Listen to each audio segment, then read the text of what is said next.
সন্ধেবেলায় ঝাল ঝাল ফুচকা আমার তো দারুণ লাগে, এইরকম টক জল দিয়ে। উফ, রতন কাকু কিন্তু দারুণ ফুচকা বানায়।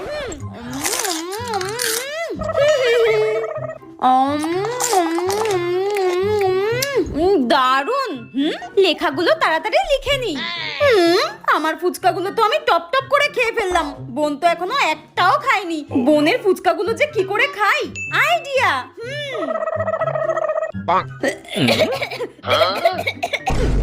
এ বোন শোন না, আমার না খুব কাশি হচ্ছে, একটু জল এনে দে না রে। হ্যাঁ তাড়াতাড়ি যা। আচ্ছা দাঁড়া, আনছি দাঁড়া। আমার পড়ার টাইমে তুই এত জ্বালাস না, ধুর। তুই একটু ওয়েট কর, আমি এনে দিচ্ছি, দাঁড়া।